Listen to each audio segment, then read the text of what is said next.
welcome back to my channel! So today guys, mai-unboxing na naman tayo. Ayan, may pa-unbox na naman si Mayora.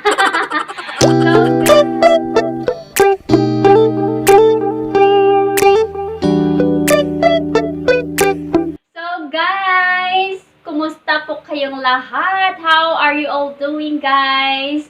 Thank you so much for dropping by here in my YouTube channel. And guys, may i-unbox na naman tayo ngayong araw na ito. Ito yung pa-early gift sa akin ng aking napaka-loving, napaka-supportive, at napaka-caring, at lahat-lahat na. Thank you so much, honey, and I love you so much as always. So guys, ito yung kanyang pa-early gift. At actually guys, na-receive ko ito last week pa. So early talaga. Ayan. So ito na yung ating early gift. At i-unbox natin ito guys. At ita-try na din natin kung gumagana ba. So guys, without further ado, let's go! I-unbox na natin siya!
Ito na po yung itsura ng ating scissor. May ganyan.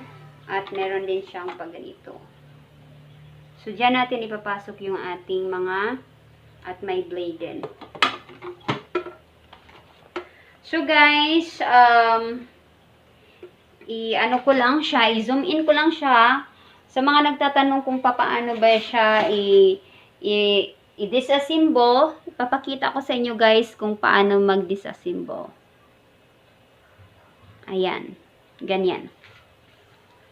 So first, so ito yung nilalagyan ng juice. So dito man yan ilalagay. Ganyan.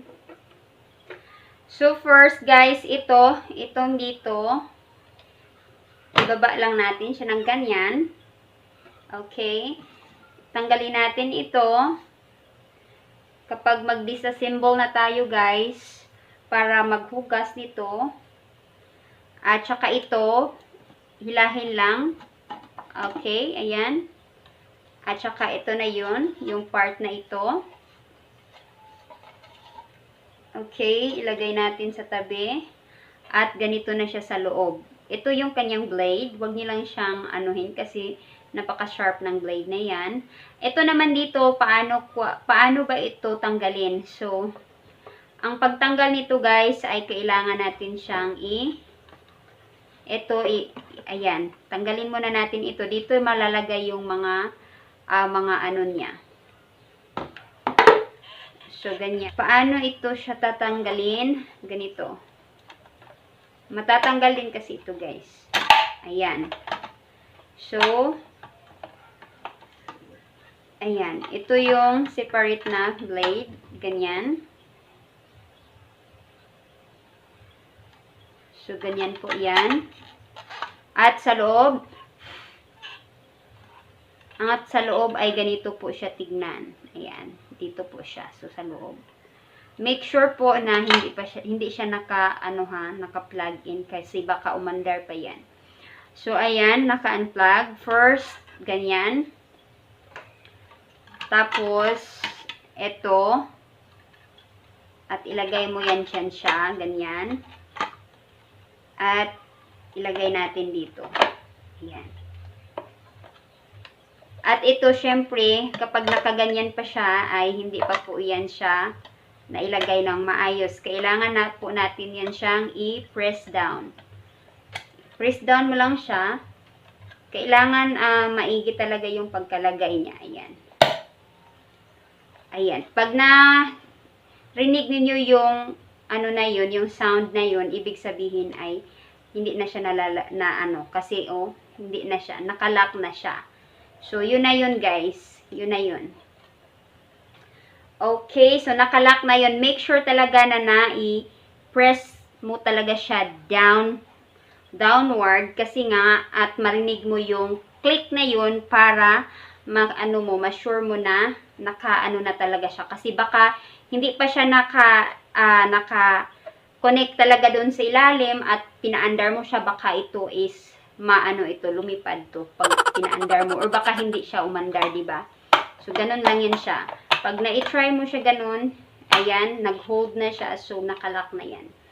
So next, ito na yung ilalagay natin dyan.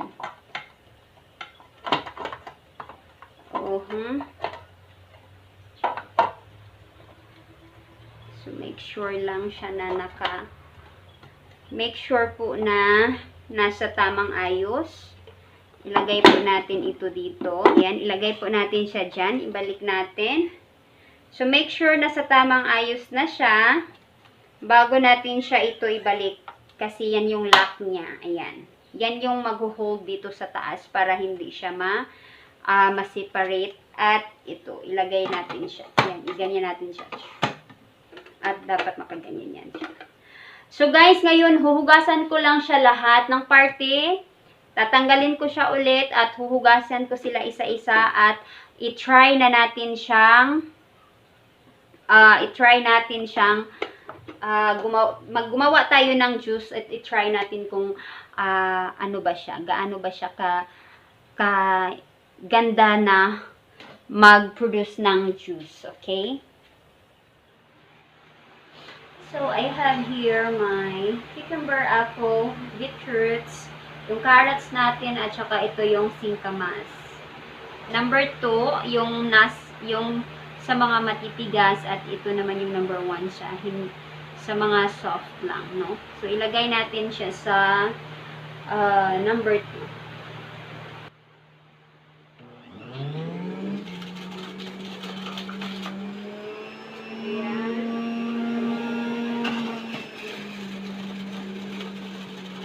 Hayaan lang natin siyang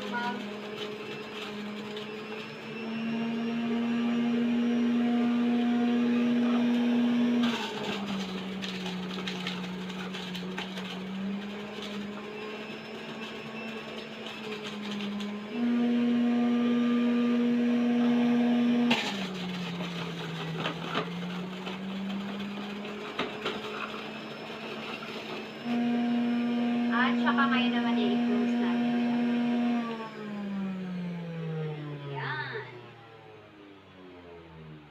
Tingnan nyo naman guys, ito yung nakuha natin sa ating cucumber, diba? Napakarami. Napakarami na nakuha natin. Ilipat natin siya sa malaking jar.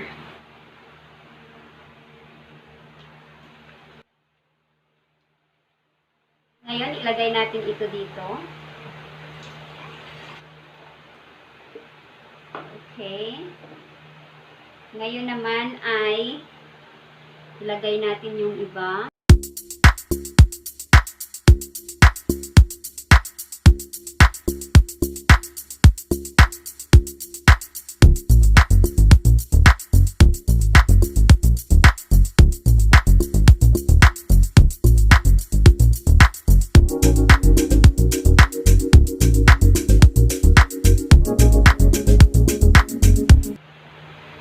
Ayan, ito na yung ating pangalawang cheese.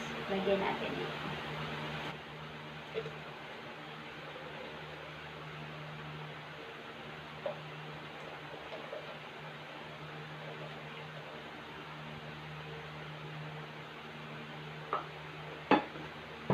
So, i-try natin siya ngayon, guys.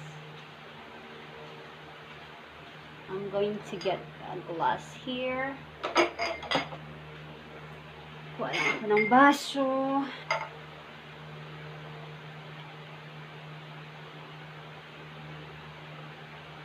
Cheers!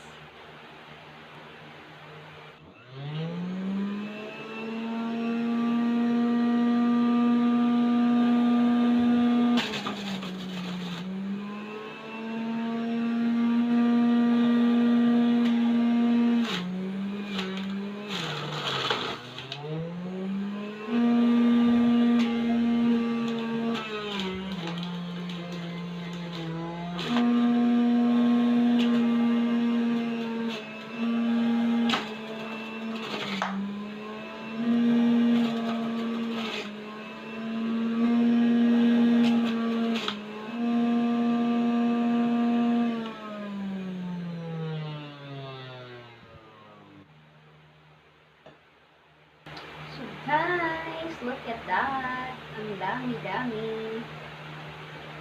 So, ilagay natin siya dito.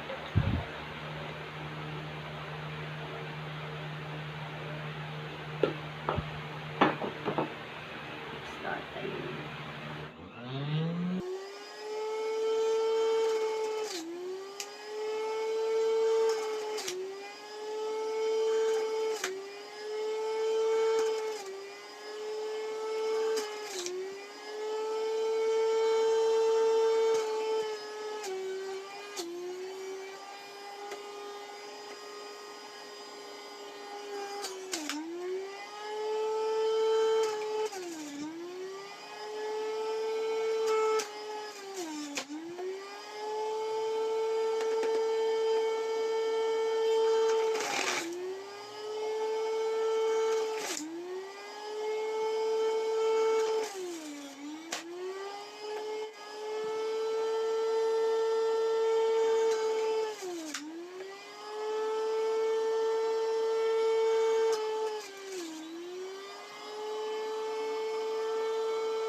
Yan, super dami guys.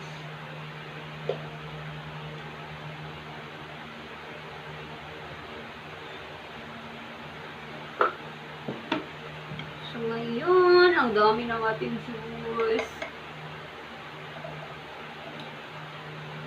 Tignan natin siya.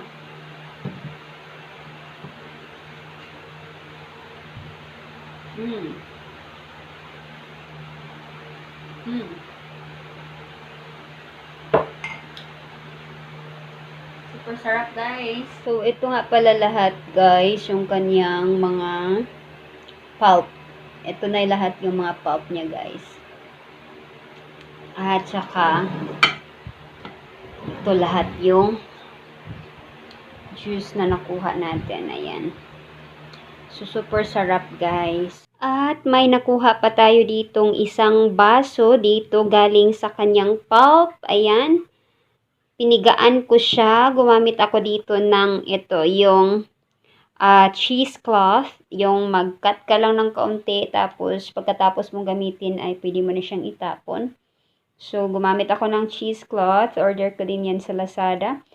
At ito na siya. Ayan. May nakuha pa tayong isang baso na juice galing dito sa ating pulp. Para wala talagang masayang guys. Kasi, naano ko siya na meron pa siyang mga talaga juicy pa siya, kaya ang ginawa ko is pinigaan ko siya at ayun, nakakuha pa tayo ng isang basong juice galing sa ating ito, cucumber, carrot, yung ating singkamas, yung ating apple, at saka yung ating ano ba? Cucumber, carrots, yun na yun guys. So, yun lang yung ating unboxing for today, guys. Ayan, cheers. Tamis. Sarap. So, I hope you enjoyed watching my videos, guys. Don't forget to give a thumbs up. Goodbye. I love you all.